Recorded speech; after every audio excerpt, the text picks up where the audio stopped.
আপনি যদি একটি ল্যাপটপ কিনতে চান তাহলে এই বিষয়গুলো অবশ্যই মাথায় রাখবেন, তারপরে একটি ল্যাপটপ কিনবেন। সো নাম্বার ওয়ানে যে স্টেপটি বলবো, আপনারা ল্যাপটপ কেনার সময় অবশ্যই একটি ভালো চার্জার নেওয়ার চেষ্টা করবেন, কেননা যদি একটি কম ওয়াটের চার্জার নেন সেক্ষেত্রে ল্যাপটপটি চার্জে দেওয়ার পর অনেকটাই হিট হয়ে যাবে। সো একটি ভালো চার্জার কিনবেন কীভাবে তা নিয়ে আমার পেজে এবং ইউটিউব চ্যানেলে একটি ভিডিও আপলোড করা আছে, চাইলে ওই ভিডিওটি আগে দেখে আসতে পারেন। সো নাম্বার টুতে যেটা করবেন, আপনাদের ল্যাপটপের ব্যাকপার্টের সিরিয়ালটি এবং সেটিংসে যাওয়ার পর অরিজিনাল সিরিয়ালটি দুইটাকে মিলিয়ে দেখবেন ঠিক আছে কিনা, কারণ সেই ক্ষেত্রে আপনারা বুঝতে পারবেন যে ল্যাপটপের ব্যাকপার্টটি চেঞ্জ করা হয়েছে নাকি এটার সাথে অরিজিনাল ব্যাকপার্টটাই আছে।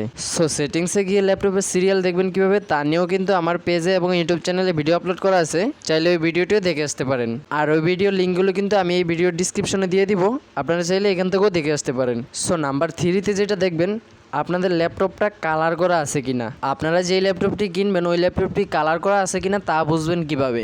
সো ডুপ্লিকেট কালার বোঝার জন্য আপনারা ফার্স্ট অফ অল যেটা করবেন, আপনাদের ল্যাপটপটাকে ঘষা দিবেন, দেওয়ার পর দেখবেন যে হাতে কোনো জরি টাইপের কিছু আসছে কিনা। আর যখন হাতের আঙুলটা দিয়ে ঘষা দিবেন তখন দেখবেন যে কিছুটা আঠালো আঠালো লাগছে, আঙুলটা ঠিকমতো রান হইতেছে না। আর যখনই কিনা একটি অরিজিনাল ল্যাপটপের উপরে এমন করে ঘষা দিবেন তখন দেখবেন যে স্মুথলি এটা ঘুরতেছে, কোনো প্রকার সমস্যা হইতেছে না। সো এই দুইটা স্টেপ ফলো করে চাইলে আপনারা অরিজিনাল কালার এবং ডুপ্লিকেট কালার বের করতে পারবেন। এখন আপনি ভাবতে পারেন যে কালার করা ল্যাপটপটি নিলে সমস্যা কি? হ্যাঁ, অনেক বড় সমস্যা, কেননা একটি ল্যাপটপে যদি হিউজ পরিমাণ স্কেচ না থাকে তাহলে কিন্তু কোনোদিনও কালার করে না, আর স্কেচগুলো রিমুভ করার জন্যই মূলত কালার করা হয়। আর একটি ল্যাপটপের অরিজিনাল কালার এবং কি ডুপ্লিকেট কালার আমরা দেখলেই বুঝতে পারি, কেননা আমরা দৈনিক হিউজ পরিমাণ ল্যাপটপ সেল এবং পারচেস করে থাকি। সো আমরা দেখলেই বুঝতে পারি যে কোনটা অরিজিনাল কালার আর কোনটা ডুপ্লিকেট কালার। আর আপনারা দেখলে কিন্তু কোনোভাবেই এমনি বুঝতে পারবেন না যে কোনটা অরিজিনাল কোনটা ডুপ্লিকেট, দেখতে মনে হবে দুইটাই সেম। কিন্তু আমি যে দুইটা স্টেপ বলছি এই দুইটা স্টেপ ফলো করলে আপনারা ইজিলি ল্যাপটপের অরিজিনাল কালার এবং ডুপ্লিকেট কালার বের করতে পারবেন।